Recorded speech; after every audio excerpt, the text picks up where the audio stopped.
Have you ever felt an inexplicable pull towards someone or something at first glance?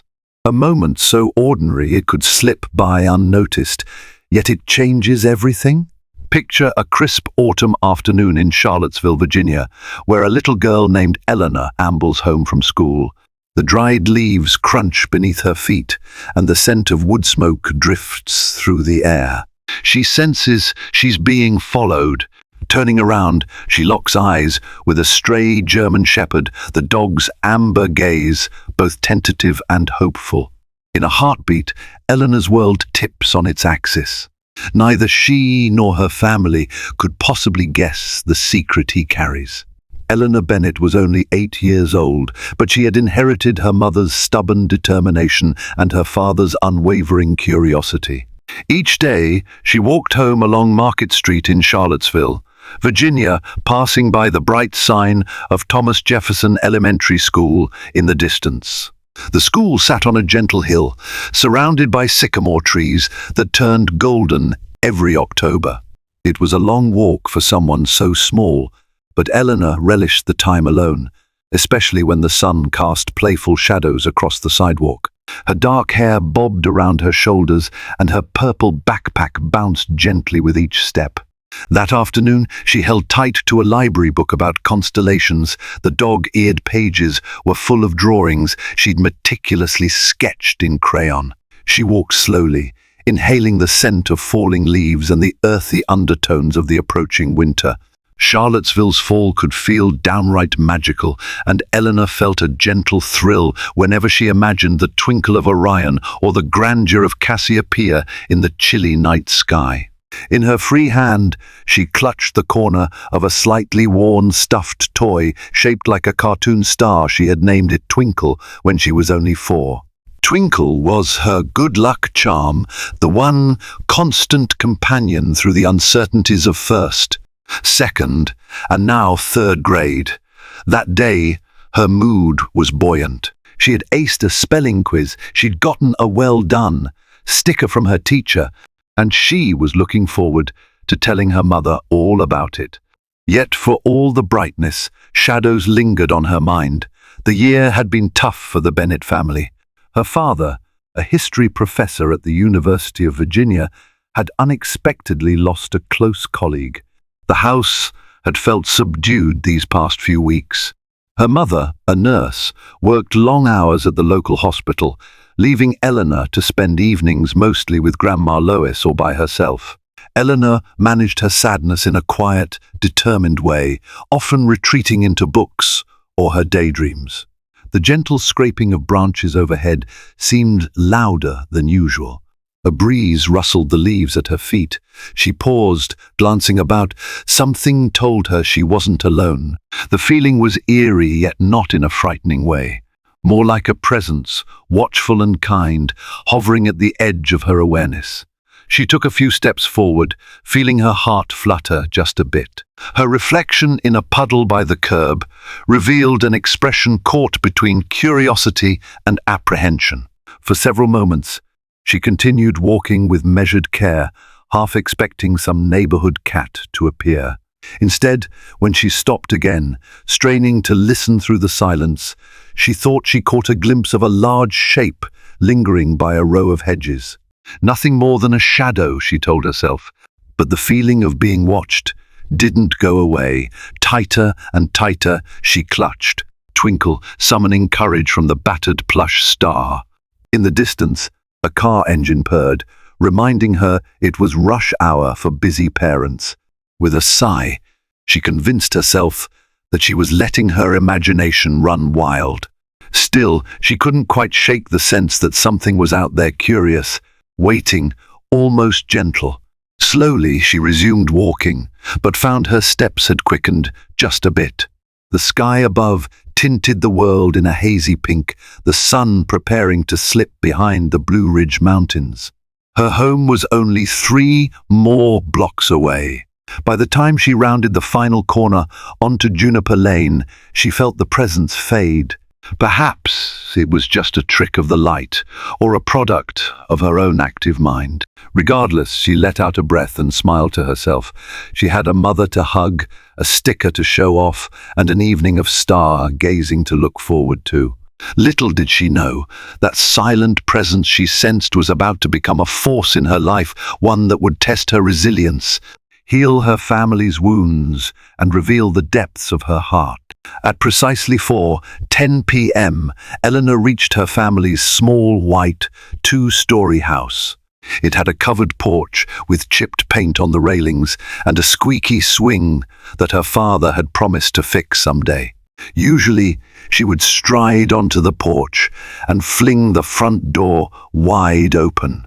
But that evening she hesitated. She felt a push to peek over her shoulder, and there he was.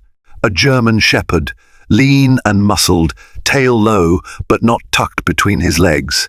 He stared at her from halfway down the block, ears pricked forward with wary fascination. His coat was sable, a warm blend of black and tan, with a white blaze on his chest that glowed faintly in the day's last light. Their eyes met again, and Eleanor stood as though rooted to the spot. She had always found German shepherds to be both intimidating and noble a breed that commanded respect. This one looked different from the well-groomed dogs she'd see trotting confidently beside campus police officers or playing in the dog parks near the Rivanna River. His fur was ragged in places, his ribs slightly visible beneath the thick coat, suggesting he'd missed more than a few meals. Yet there was no menace in his expression. Instead, Eleanor sensed a quiet pleading. She managed a small wave, almost unconsciously. The dog didn't bolt, but he didn't move forward either. A silent truce seemed to form between them, as though they both realized they were a little lost in their own worlds. With a trembling breath, she stepped onto the porch and set Twinkle on the banister. The dog watched her every movement.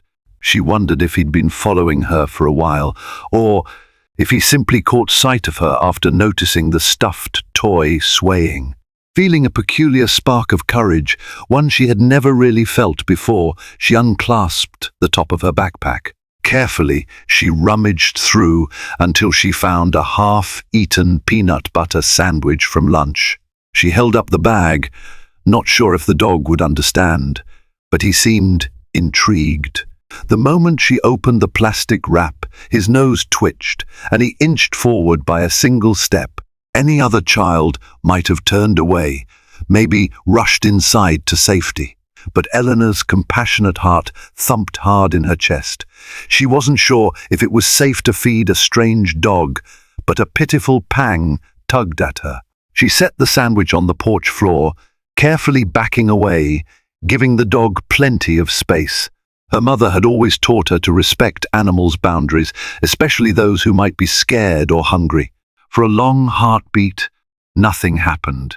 Then the dog crept forward, one cautious stride at a time, until he reached the porch steps. Eleanor noticed his intense gaze, a mixture of hunger and wariness. She stayed still, her breath caught in her throat.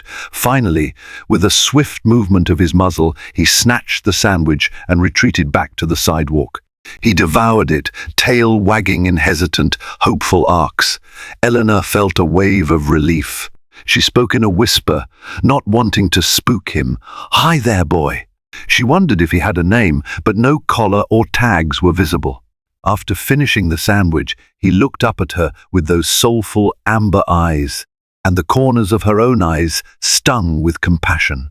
How could a dog so clearly tame be out here alone? A moment later, a car horn sounded from a neighboring driveway, and the dog bounded away, dissolving into the lengthening shadows. For a while, Eleanor stood, staring at the place where he had vanished. Inside, she felt a stirring of something big, an empathy that went beyond words. She had to tell her mother, but how? One simple sandwich had awakened a connection. When she finally walked into the house, the screen door thumped behind her, and she realized she was already missing the presence of that lonely shepherd. Eleanor's mother, Julia Bennett, was in the living room, half asleep on the couch after a long shift at the Centara Martha Jefferson Hospital. Upon hearing the screen door, she roused herself, rubbing her eyes with the back of her hand. "Ellie, sweetie, you're home," she greeted. Her smile was warm, but exhaustion tugged at the corners of her mouth. Eleanor set down her backpack, the memory of the dog still fresh in her mind. She fiddled with her library book, trying to gather the words. Before Julia could utter another word, Eleanor blurted, "I saw a stray dog today. A German shepherd. He followed me." Concern flashed across her mother's face. "Followed you? Did he hurt you, honey?" "No," Eleanor said quickly. "He was really skinny, though. He looked sad." A quiet sigh escaped Julia as she pushed herself upright. "I see." She paused, rubbing her temples. "You must be careful, sweetheart. Stray dogs can be unpredictable."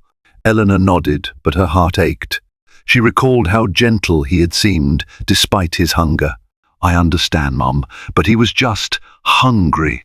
Julia reached over and tousled Eleanor's hair, her eyes filled with a fatigued sort of compassion. "Well, maybe if we see him again, we can figure out what to do. For now, let's just be cautious." Eleanor nodded, though she felt a flutter of longing. The thought of the dog wandering the chilly streets, uncertain of his next meal, tugged at her. Days passed, and Eleanor wondered if she'd ever see him again. She walked home with a watchful eye, her backpack holding half a sandwich or sometimes a few biscuits filched from the cupboard. But he didn't appear. By the time a week had gone by, she started to believe he was just another fleeting moment of kindness, vanished into the city's corners.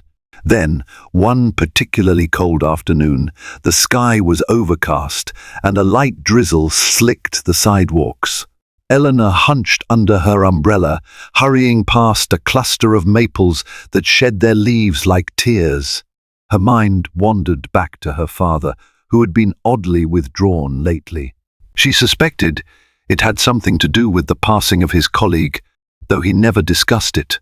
The entire household felt subdued, as though bracing for some unspoken sorrow. At the end of the block, she almost missed him, perched behind a parking sign, trembling in the cold. The German shepherd, like a sentinel, left out in a storm. Eleanor's heart leapt. Before she could second-guess, she crouched and reached out. He hesitated, pinned by doubt and curiosity. She took her sandwich and placed it on the ground, softly calling him. He padded forward, soggy tail wagging almost imperceptibly. This time, after gulping the sandwich, he didn't retreat. Instead, he sat, tilting his head as though asking for more. Eleanor giggled through chattering teeth. "Do you want to come home?" she whispered, though she doubted he could understand.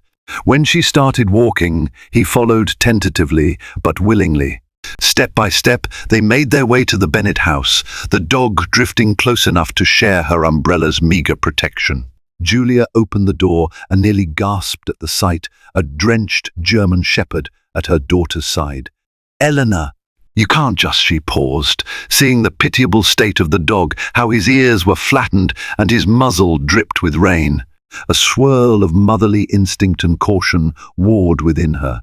Trembling a bit from anticipation, Eleanor said, "He needs help, Mum. He's all alone out there and it's freezing. Can we at least keep him warm tonight?"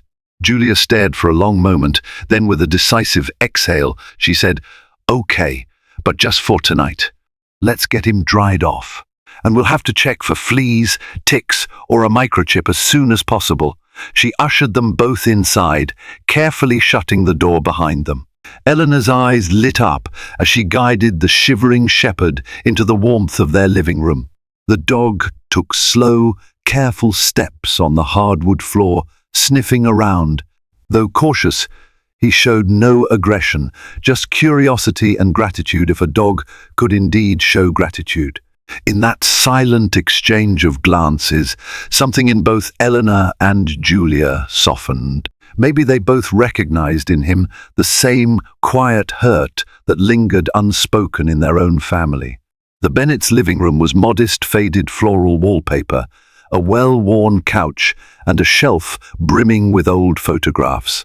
As the German shepherd padded across the rug, water droplets flung from his thick coat. Julia swiftly retrieved some old towels from a closet. Kneeling beside him, she began patting him dry, checking his fur for any glaring wounds or parasites. To her relief, aside from being underweight, he seemed healthy enough at first glance. Eleanor stood by, wringing her hands. "He needs a name," she said, shyly glancing at her mother.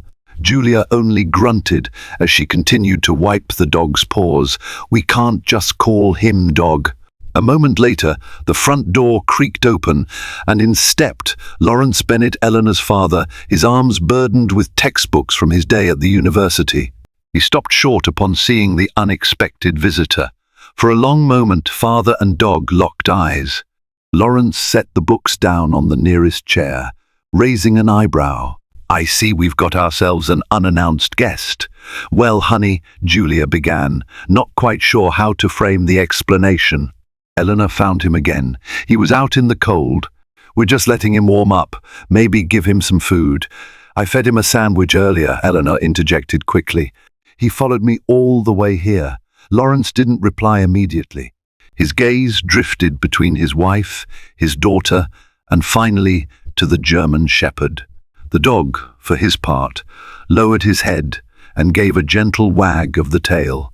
Whether it was the dog's quiet humility or the haunted look in the dog's eyes, Lawrence couldn't say, but something softened in him.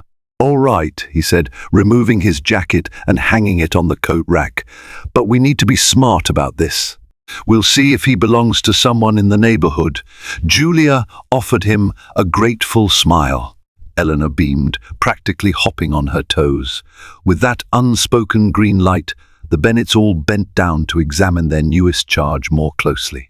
The shepherd's muzzle was lined with a few scars, faint lines that suggested a rough life or at least a few harsh encounters. Julia ventured a guess that he was around 2 or 3 years old, still in the prime of his life. Despite being thin, he looked strong. Eleanor helped retrieve a dog dish from the basement, a remnant of the time Grandma Lois's old spaniel visited. They filled it with water and carefully added some leftover chicken. The shepherd devoured the meal, tail wagging more confidently now. Each time he glanced in Eleanor's direction, she felt a flash of warmth. Lawrence rummaged through a cabinet, retrieving an old flyer for the Charlottesville SPCA. "They might be able to scan him for a microchip," he explained. "We'll do it tomorrow, see if he's got an owner." A subtle line creased his brow, as if he was already anticipating heartbreak for his daughter if the dog ended up belonging to someone else. That night, they set up a makeshift bed for him in the corner of the living room, layering blankets and towels to keep him cozy.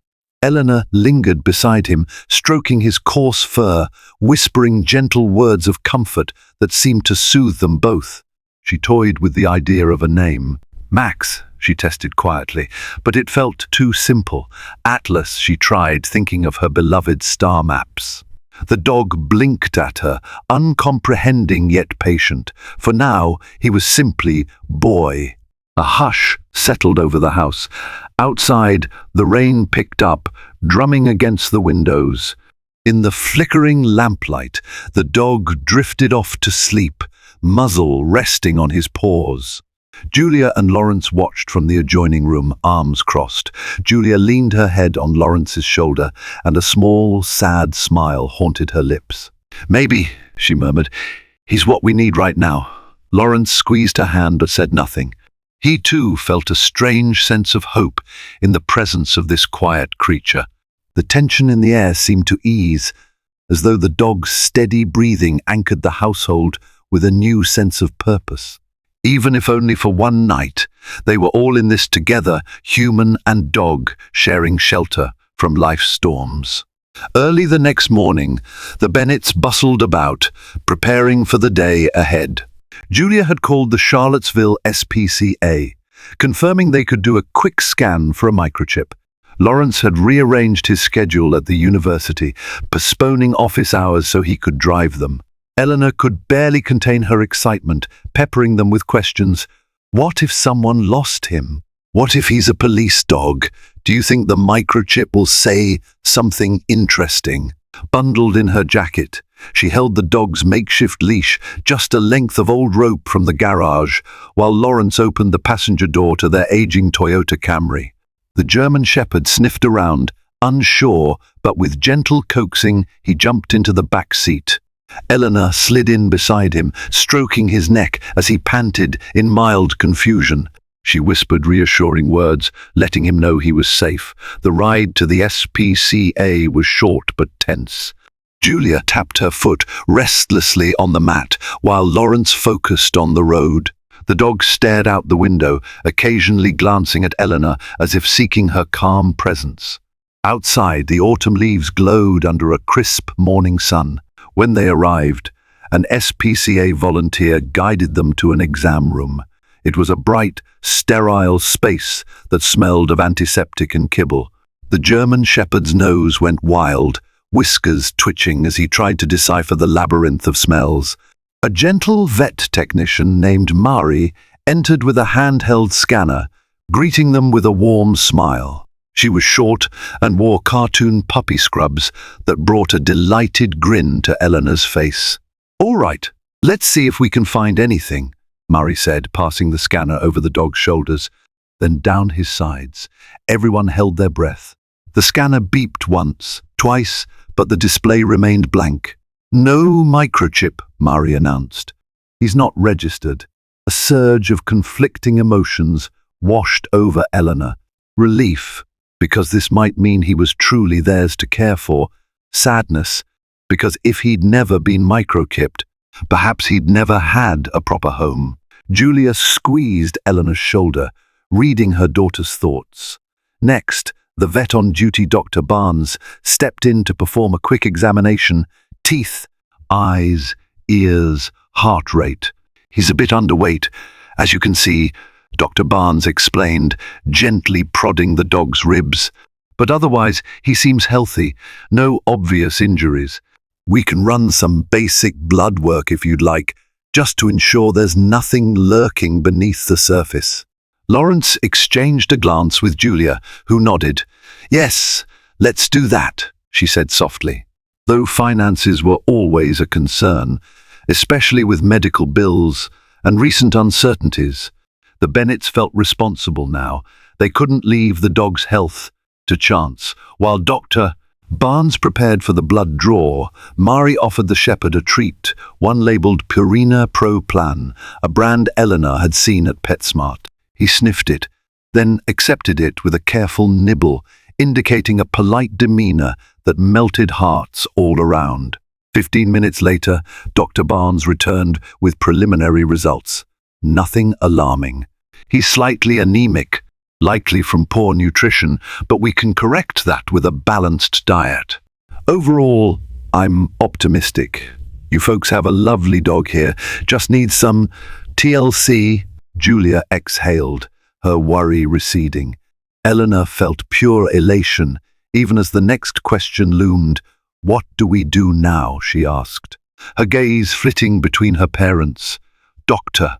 Barnes suggested they keep an eye out for lost dog posters or check social media groups in the area, but so far, no one had reported a missing German Shepherd matching this one's description. "If no one claims him," Dr. Barnes said kindly, "he'll need a family."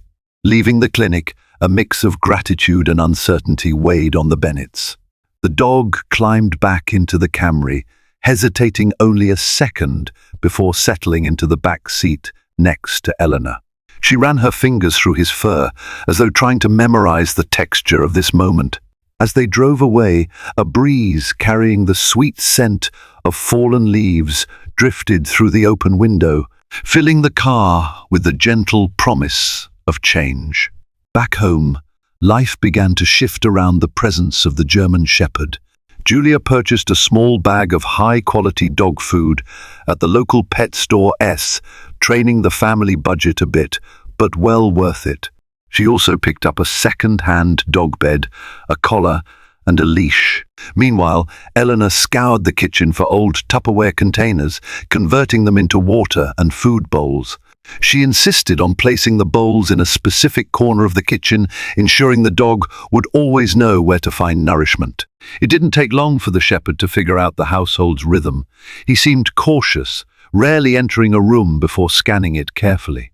If a sudden noise spooked him, a slammed door or a dropped pan, he would duck his head, tail tucked slightly as though expecting a blow. This troubled Julia, fueling her suspicion that he might have experienced harsh treatment in the past. Yet when he was with Eleanor, he relaxed.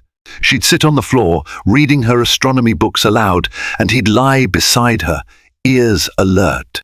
He seemed mesmerized by the gentle tone of her voice, and whenever she paused to pet him, he'd nuzzle her hand or offer a playful nip at her shoelaces. Eleanor's giggles filled the house, a sound that felt like a burst of sunshine after weeks of gloom. Lawrence, initially reserved about the whole situation, started to warm up too.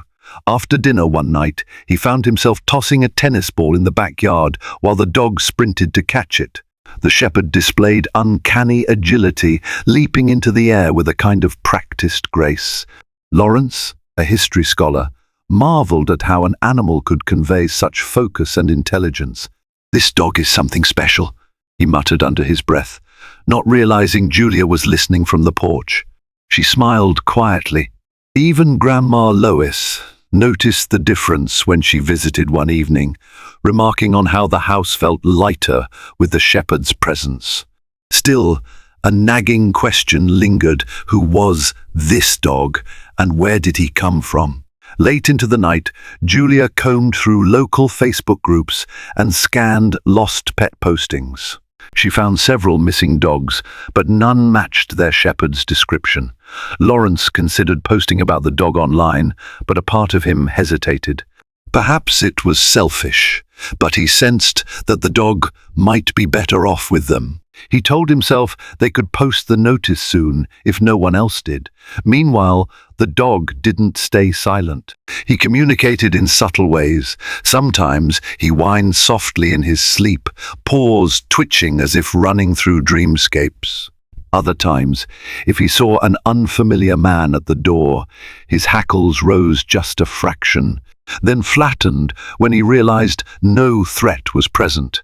When Eleanor accidentally tumbled during a game of chase in the backyard, he was at her side in an instant, sniffing her hair with obvious concern. She giggled, hugging him around the neck. In that moment, a bond sealed between them, unspoken but profound. As the weeks rolled on, autumn slipped deeper into chill, and the Bennett household adapted around this newfound presence. Lawrence joked that they should name the dog Phantom because he'd once lurked in the shadows of the street. But the shepherd responded best to Atlas, the name Eleanor had tested earlier. Whenever she called Atlas, "Here, boy," his ears perked up and his tail wagged, so Atlas it became. Yet, as warm as the household grew, each family member sensed a larger story behind Atlas's quiet gaze. The dog seemed to carry a weight of experiences in his cautious stance and in the scars that traced across his muzzle. Something in his past had shaped him, perhaps tested him, in ways no one realized yet. And as the Bennett family welcomed him, little did they know that unveiling the truth would require confronting not just Atlas's history, but their own vulnerabilities as well. One late afternoon, a gentle knock sounded on the Bennett's front door. Lawrence opened it to find a tall woman, perhaps in her 40s, standing on the porch, wearing a volunteer vest with the emblem of a local animal rescue group, Blue Ridge Canine Haven. Her name tag read Vanessa. She had kind eyes and a folder tucked beneath her arm. "Good afternoon," she said politely, offering a small smile. "I'm looking for the owners of a German Shepherd recently brought to the SPCA for a checkup. I volunteer with several rescues, and someone mentioned a new shepherd with no chip. I was hoping to speak with you." Startled, Lawrence invited her in. As soon as Atlas spotted Vanessa, he froze. A ripple of recognition passed through his posture. His tail lowered and a faint tremor ran along his spine. Vanessa knelt, extending her hand slowly. Atlas crept forward, sniffed, then backed away. It wasn't aggression, more like confusion and caution. Vanessa's eyes flickered with compassion. She sat cross-legged on the rug, giving Atlas space. Julia and Eleanor joined them, curiosity piqued. "I got a tip about a possible match," Vanessa explained softly.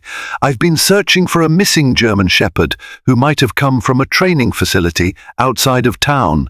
It's not an official lead, but I felt it was worth checking in person." Eleanor's heart pounded. "A training facility?" she echoed. Vanessa nodded. "Yes, some dogs there were apparently part of a specialized program protection work, or even police canine training. But from what I've heard, some questionable methods were used. We've rescued a few dogs who showed signs of poor treatment. I'm not certain Atlas is from there, but I can't ignore the possibility." Julia's eyes flickered with concern. "Is he in danger?" she asked, glancing at Atlas, who hovered behind Eleanor protectively. Vanessa sighed. "Not necessarily. If he indeed came from that facility, there might be people looking for him, but they don't have a sterling reputation. We suspect some dogs were rehomed under shady conditions. Others might have escaped or been abandoned." A heavy silence fell in the living room. Eleanor felt a knot form in her stomach. She remembered how Atlas flinched at loud noises, how he cowered if a stranger approached too quickly. Suddenly, the scars on his muzzle took on a more sinister meaning.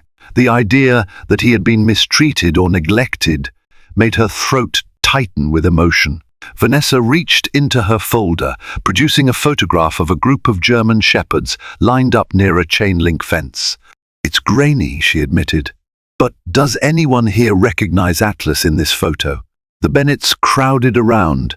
Some of the shepherds had distinctive markings, but the image quality was poor, blurry, almost like it was captured from a distance or a surveillance camera.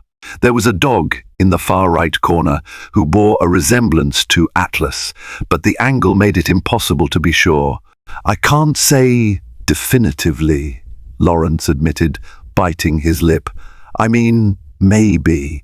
The coloring looks similar, but it could just be any other shepherd." Vanessa nodded, sliding the photograph back into her folder. "I understand. If Atlas is from that place, I'd like to help. We don't want these dogs going back to a harmful environment. My job is to make sure he's safe." Eleanor felt a rush of protectiveness. She hurried to kneel beside Atlas, wrapping her arms around his neck. He licked her cheek in return, drawing a small laugh from her. But beneath that momentary sweetness, worry gnawed at her heart. "We don't want him to go anywhere," she said in a trembling voice. "He's part of our family now." Vanessa's gaze softened. "Then keep him close. If anyone claims ownership, make sure they have proof. He deserves a loving home." They spoke for a while longer, exchanging phone numbers. Vanessa promised to dig deeper into the local networks, quietly investigating whether a dog matching Atlas's description was listed as missing or stolen. Before she left, she gave Atlas one last, gentle look. "You'll be okay, boy," she murmured. He blinked, tail wagging faintly. After the door closed behind her, the Bennets lingered in the living room, a weighty sense of foreboding hanging in the air. Julia was the first to speak. "What if someone tries to take him from us?" Lawrence exhaled slowly, running a hand through his hair. "We'll do what we can to keep him safe," he said, firmly, though Eleanor could see uncertainty flicker in his eyes. Eleanor placed her hand on Atlas's broad back, feeling the steady rise and fall of his breathing. Whatever the truth, she silently vowed to stand by him. In her short life, she had never felt such fierce loyalty. He had already proven himself gentle, loyal, and brimming with a quiet courage. If his past held darkness, she wanted to be the light that banished it. Days folded into a blur of schoolwork, chores, and growing companionship. Eleanor spent as much time as possible with Atlas reading aloud, teaching him basic commands like sit and stay, and even sneaking him extra bits of chicken from her dinner plate. Julia and Lawrence exchanged concerned glances, recognizing how deeply their daughter was bonding with him, but neither had the heart to discourage it. One Saturday morning, a phone call roused them early. Lawrence picked up, rubbing the sleep from his eyes. "Hello?" he said in a groggy voice. A moment later, he stood straighter. "Yes, this is Lawrence Bennett." The rest of the conversation was short, his responses tense and clipped. When he ended the call, Julia and Eleanor watched him anxiously. "That was Vanessa," he said, exhaling slowly. She found some records suggesting a German Shepherd with similar markings was reported sold from that training facility a few months ago. No official name listed, just a number in their files, dog #107. Eleanor's heart sank. So, was he sold to someone who might be looking for him now? Lawrence sat down at the kitchen table, staring at the swirling patterns in the wood. "She's trying to confirm. But if they did sell him, there should be paperwork. If not, it may have been an under-the-table deal. Either way, the facility has a sketchy reputation." He pressed his lips together. Vanessa also mentioned that more than one dog vanished from that place around the same time. Some were found wandering, others ended up in shelters.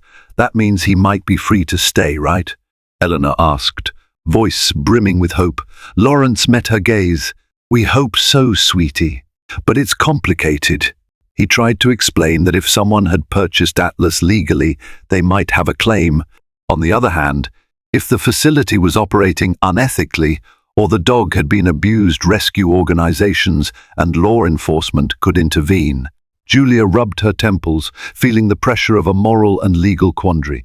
"Let's just see what Vanessa finds out," she said, trying to maintain calm. "Until then, we care for him as our own." That afternoon, while sorting through boxes in the attic, Julia stumbled upon an old family photo. It was from years ago, featuring her and Lawrence standing in front of the house with a much younger Eleanor perched on Lawrence's shoulders. For a moment, Julia felt a pang, remembering simpler times. She also recalled how, back then, the thought of adopting a pet had always been overshadowed by financial worry or work schedules. Now, despite everything, Atlas had made a home in their hearts, like he belonged there all along. Outside, Eleanor played in the yard, tossing a plush Kong toy for Atlas, who bounded after it with unwavering enthusiasm. The crisp air carried the aroma of chimney smoke from a neighbor's fireplace. Julia watched from the window, a mix of pride and apprehension swirling in her chest. Their little girl had never looked happier, her laughter echoing off the trees. Atlas brought her joy that had been missing for far too long. Even Lawrence found solace in Atlas's presence. Late at night, he sometimes sat on the living room couch, reading research papers or reviewing lesson plans, only to have Atlas settle at his feet like a silent guardian. The dog's steady companionship eased his loneliness, particularly after losing his dear colleague. Julia once found Lawrence absently stroking Atlas's ears, murmuring that he was thankful for the quiet comfort. When the phone rang again a few days later, Julia nearly jumped out of her skin. She answered it, half dreading who it might be. Her instincts proved right. Vanessa's voice carried urgent news. "Julia," she said, tone serious, "I found a discrepancy in the training facility's records for dog #107. They claim he was homed to a private buyer, but the paperwork is incomplete. The buyer's contact info is missing or false. It looks like the facility might be covering up something. I'm contacting local authorities who've already had complaints against them." Julia's grip on the phone tightened. "Do we need a lawyer?" She glanced at Atlas, who lay by Eleanor's feet, tail wagging as she read to him from a picture book. "Possibly not," Vanessa replied, "because if this facility was involved in cruelty or illegal sale of dogs, they won't have legitimate grounds to reclaim Atlas. But you need to be prepared. They might still try to come after him if they think they can. Julia felt her heart pound. She thanked Vanessa, then hung up. At that moment, she realized how far she was willing to go to protect this dog, and from the determined glint in Lawrence's eyes, when she relayed the conversation, it was clear he felt the same. That night, as a precaution, they locked their gates and left a porch light burning. Eleanor asked why, but Julia only answered softly, "Just want to keep Atlas safe." The more they learned about his past, the more they understood why Atlas flinched at certain noises and cowered in certain situations. But also, they realized how remarkable he was, a testament to the resilience life can nurture even in the face of cruelty. He had chosen to trust them, to follow a little girl home, and in doing so, he had ignited a spark of healing in each of their hearts. Now, they had to ensure no one stole him away or returned him to an existence where he'd known only fear. For the Bennets, the arrival of Atlas was more than just adopting a stray dog. In subtle ways, it spurred growth and transformation within each family member. At the dinner table, they laughed more. Mornings started earlier, so everyone could share dog-walking duties. The routine offered a gentle structure to what had been a drifting household, yet the shadow of uncertainty lingered. Julia often found herself waking at odd hours, mind spinning with questions. What if the facility tries to take him? Will they come banging on our door one day? She sometimes peered through the window, scanning the street for any suspicious vehicles. This looming sense of threat gnawed at her, even though no immediate danger had materialized. Lawrence tried to quell her fears, reminding her that the local authorities had been notified and that Vanessa's rescue group would back them up if the facility made any moves. "We're not alone in this," he said reassuringly, though even he couldn't hide the tension in his posture. At the university, colleagues noticed he was more distracted, less absorbed in historical debates than usual. His mind was tethered to home, to Atlas, to his family's well-being. Meanwhile, Eleanor bloomed like a flower in Atlas's presence. She developed a newfound sense of responsibility, waking early to let him outside, measuring his food carefully, even reading dog training manuals borrowed from the school library. More than once, Julia found her daughter asleep on the rug, Atlas curled protectively beside her. In those tender, quiet moments, Julia felt tears prick at her eyes, aware of how much this dog meant to Eleanor, how he filled a void, offering a form of comfort and companionship that felt almost miraculous. Outside of home, life marched on. The days grew shorter and winter's chill approached. Eleanor's teacher assigned a family heritage project, prompting her to interview relatives and gather photos. Excited, Eleanor decided to include Atlas in her project, dubbing him our new family member who might have a secret history. In front of the class, she talked about how important it was to show kindness to animals in need. Some classmates teased her, but others listened with rapt attention. She felt a twinge of pride, thinking she was giving Atlas a voice he never had before. At times, though, the Bennets found themselves at odds with each other, especially when finances came into play. Caring for Atlas meant more expenses, vet checkups, better dog food, the occasional toy. With bills mounting, Julia and Lawrence had heated discussions behind closed doors about paying for a potential legal fight. "We can't just assume everything will be fine," Julia insisted one evening, her voice cracking with stress. Lawrence paced the living room, eyes flashing with frustration. "I know that," he replied, "but you act like the worst is inevitable. Vanessa and the rescue are on our side. If we spend all our time worrying about a lawsuit, we'll make ourselves miserable." Julia's eyes welled. "And if they do come for him, what then? We'll be unprepared. We can't let them take him away after what he's been through, after what he's done for our family, especially Eleanor. It took nearly an hour for them to calm down, eventually realizing they shared the same goal, to protect Atlas. They just approached the uncertainty differently. Afterwards, they found Eleanor eavesdropping in the hallway, tears in her eyes. "You can't let them have him," she whispered. Atlas watched from beside her, ears drooping in concern. Stricken with guilt, they reassured her that no one was taking Atlas away, that they were simply sorting out adult matters. As winter's first frost iced over the flower beds, the Bennets drew closer around their loyal shepherd. Evening walks became a cherished routine, each family member taking turns. One particularly crisp evening, Eleanor looked up at the bright winter stars and pointed out Orion's belt to Atlas, as though he could understand. "See that?"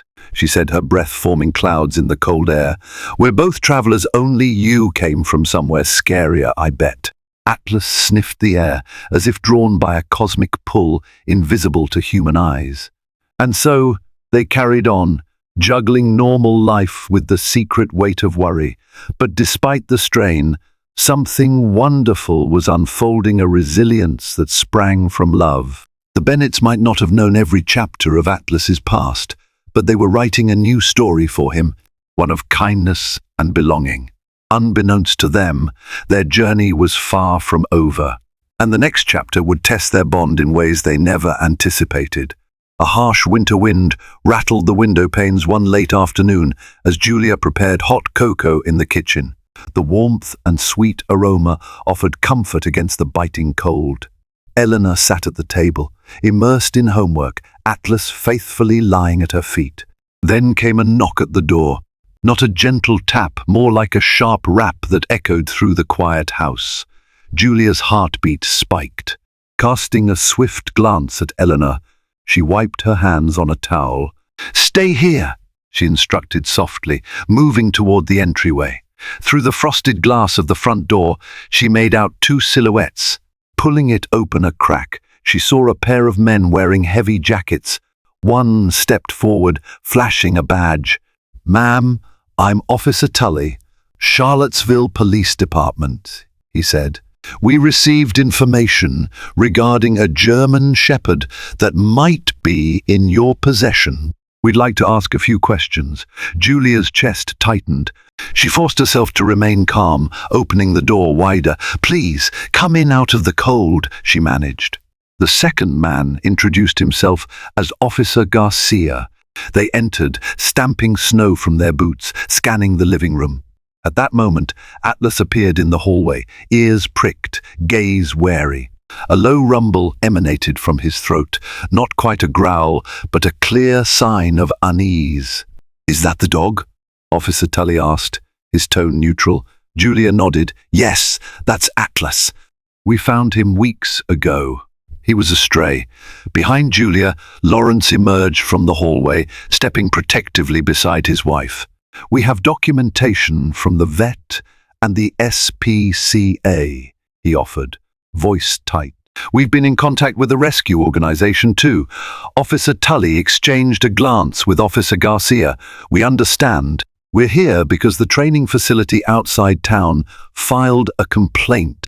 They claimed this dog was unlawfully taken from their property." A wave of fear rippled through Julia's stomach. The moment she dreaded was here. "He followed our daughter home," she insisted, voice trembling. "We never went near their property." Officer Garcia cleared his throat. "The facility states the dog was slated for specialized training, that it's valuable property. They're demanding it be returned." However, he held up a hand as Julia started to protest. "There's a counter-report of possible cruelty at the same facility. We're investigating those allegations as well. That's why we're here in person, to check on the dog's condition and determine if further action is needed." Lawrence gestured to Atlas. "He's healthy, well-fed, and obviously not abused here. We've done nothing wrong." The tension in the air crackled. Eleanor appeared at the edge of the living room, tears brimming in her eyes. Sensing her distress, Atlas nudged her leg, as if to say, "It's okay, I'm here." Officer Tully's gaze softened at the sight of the trembling girl and the protective dog. Officer Garcia stepped forward cautiously, extending a hand toward Atlas, who eyed him warily. The officer knelt down, letting Atlas sniff his glove. After a few tense seconds, Atlas relaxed just enough to allow a brief pat on the head. "He seems calm," Garcia observed, glancing up at Tully. Tully sighed. "We have to file a report.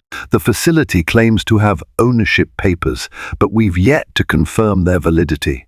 Meanwhile, we can see the dog is in good hands. We're not seizing him today, but we may need you to bring him in for an official examination if the case goes to court." Julia let out a shaky breath, relief and dread swirling together. "Of course, we'll cooperate." The officers nodded. Tully handed Lawrence a card with their contact information. "We'll be in touch. For now, keep him here. Ensure he's secure. We don't want any escalation." Their eyes lingered on the family for a moment, as though recognizing the emotional stakes, then turned to leave. The door closed, and the Bennetts stood in stunned silence. Slowly, Eleanor ran to Atlas and buried her face in his fur, sobbing, "They're not taking him, right?"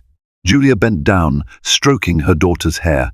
"We won't let that happen," she promised, even though uncertainty gnawed at her. Lawrence placed a reassuring hand on both of them. The living room, once warm with the smell of hot cocoa, now felt cold.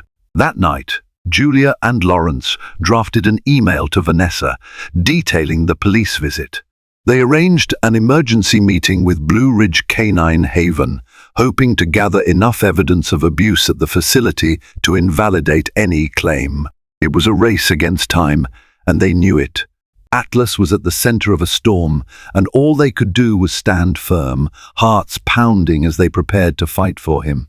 What followed were days of frantic phone calls, late-night emails, and consultations with volunteers from Blue Ridge Canine Haven. Vanessa assured them that cases like this often favored the rescue if there was proof of abuse, but the legal waters could get murky. The facility's owner, a man named Russell Parker, had money and influence in certain circles. Rumors hinted that he had connections with private security firms. He claimed Atlas was meant to be part of a pricey guard dog program, all documented on signed papers if they even existed. Despite the mounting pressure, the Bennetts refused to back down.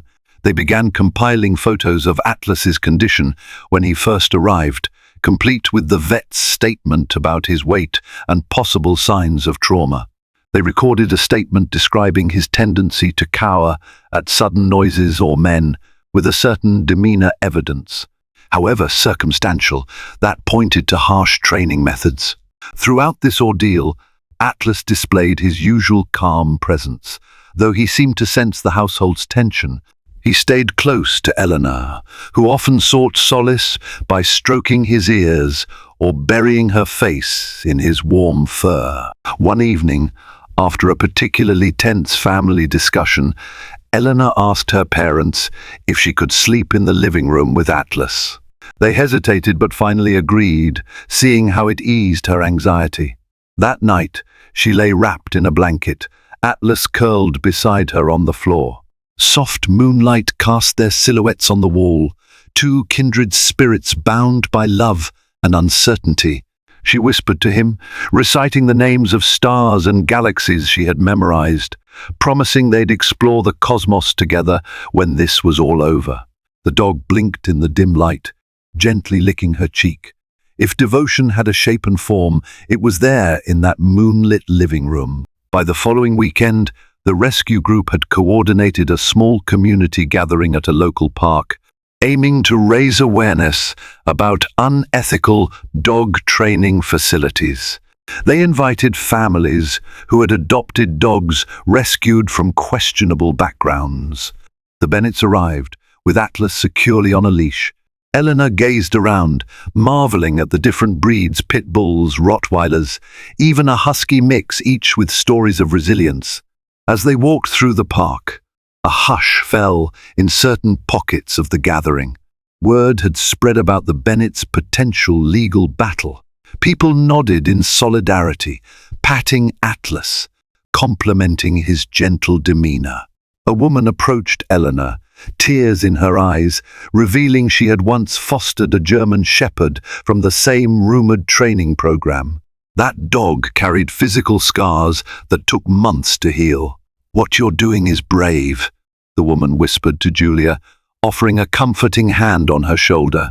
The entire event felt like a lifeline to the Bennets, a reminder they weren't fighting alone. Stories of dogs overcoming neglect and cruelty, families refusing to relinquish them, and legal victories against unscrupulous facilities poured forth like testimonies of hope. Each story hardened Julia and Lawrence's resolve. That evening, after returning home, they gathered in the kitchen for dinner, a simple meal of grilled cheese sandwiches and tomato soup. Atlas lay in his usual spot, nose resting on his paws, eyes drifting shut. The warmth of the heater, combined with the smell of toasted bread, felt almost sacred. Lawrence cleared his throat. "Whatever happens next, I want us to know we did everything we could," he said softly, addressing the entire family. "Atlas is worth fighting for. He's given us so much already, maybe more than we even realize." Eleanor piped up. "He helped us come closer together." She paused, eyes shining. "Dad's right, you know. We have to do our best."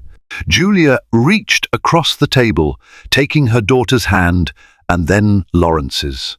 They formed a small chain of determination. In that fleeting moment, time seemed to stand still. Grief over Lawrence's lost colleague, Julia's exhaustion from the hospital, Eleanor's quiet yearning for companionship, all of it had found a gentle remedy in one stray dog. They didn't have to say it aloud. Each one knew that come what may, court battles, intimidation from the facility, or any other obstacle, they would stand as a family. Atlas was home, and they intended to keep it that way. A crescendo of events led to a final, decisive outcome in early January. Snow blanketed Charlottesville, turning the streets into a labyrinth of slush and ice. On a grey Monday morning, the Bennets received a message from Officer Tully. The facility's claim has been dismissed due to insufficient evidence of legal ownership. Additionally, an ongoing investigation into animal cruelty violations has led to a temporary shutdown of their operations. Julia read the text message twice, tears fogging her vision. She called Lawrence at the university, her voice trembling with relief. Next, she called Eleanor, who was in school, asking the front office to pass along a message. That afternoon, mother and daughter ran through the door, meeting each other in the living room. Eleanor dropped her backpack, and they embraced, tears of joy spilling onto the rug. Atlas bounded over, tail wagging, licking Eleanor's face. "They can't take him away," Eleanor whispered, burying her face in Atlas's fur. "He's really ours." Lawrence arrived home shortly after, carrying takeout for a spontaneous celebration. They set the table, lit a few candles, and shared laughter that felt almost foreign after weeks of anxiety. Even Grandma Lois joined them, smiling with relief. They toasted not with wine, but with steaming mugs of cocoa reminiscent of those tense nights when they feared a knock on the door might take Atlas away. Over the following days, a peaceful calm settled over the household. Winter's hush enveloped the neighborhood, and for the first time, the Bennets felt they could truly look to the future without dread. The legal cloud had lifted. The training facility was under heavy scrutiny, with multiple dogs seized by rescue organizations. Vanessa, triumphant, visited the Bennets to congratulate them and stroke Atlas's ears, calling him the bravest boy. In the weeks that followed, Atlas blossomed even further. No longer haunted by the possibility of being torn from his new family, he carried a lighter energy. He trotted around the house with a playful bounce, chased tennis balls with unbridled enthusiasm, and curled up at the foot of Eleanor's bed each night, gently standing guard. The Bennets, too, found fresh beginnings. Julia felt a renewed sense of purpose at the hospital, investing herself wholeheartedly in caring for patients. Lawrence threw himself back into his academic pursuits, collaborating with colleagues on community outreach programs. He even gave a lecture on historical cases of injustice and how communities rally to protect the vulnerable, an indirect nod to his family's ordeal with Atlas. As for Eleanor, her teachers noticed a confident glow that hadn't been there before. She spoke up more in class, volunteered for group projects, and made new friends. She maintained her fascination with constellations, but now, instead of gazing at the stars with quiet yearning, she saw them as beacons of hope, reminders that even in vast darkness, there are guiding lights. On a crisp evening at the tail end of winter, the Bennets gathered on the back porch, wrapped in blankets, sipping hot tea. Atlas lay at their feet, ears perked, watching the flickering porch light reflect on the thin layer of snow covering the yard. Eleanor looked up at the night sky, identifying Orion, Cassiopeia, and the bright star Sirius. "That one," she said, pointing, "is sometimes called the dog star. It's like it was made for Atlas." Julia smiled, leaning her head against Lawrence's shoulder. "We should rename it in his honor," she joked, voice tinged with warmth. Lawrence chuckled. "Atlas's star has a nice ring to it." Eleanor reached down, ruffling the thick fur around Atlas's neck. "You followed me home once," she whispered to him, "and now you'll never be alone again." The dog looked up at her, eyes shining, tail thumping softly in a language that said it all: gratitude, contentment, love. In that moment, each member of the Bennet family felt the profound strength of their shared journey. They had faced down a threat, confronted past trauma, both the dog's and their own, and emerged more connected than ever before. Atlas, the stray German shepherd, with scars on his muzzle and sorrow in his eyes, had found not just a house to live in, but a family that would protect him fiercely, love him unconditionally, and remind him daily that he was home. Thank you for joining us on this incredible journey of one stray German shepherd, a little girl's unwavering heart, and the family willing to fight for him. Through moments of doubt and flashes of courage, we witnessed the power of connection, a rescued dog healing alongside the humans who opened their door. If this story moved you, please like, share, and subscribe to our channel so we can continue bringing you stories that celebrate resilience, hope, and the unbreakable bond we share with the animals who change our lives. Remember, a simple act of kindness can spark a miracle. The next time you see a stray on the street or a pet in need of a loving home, don't be afraid to offer help. Love has a way of finding us when we least expect it and transforming our worlds forever. Thank you for watching, and until next time, stay kind.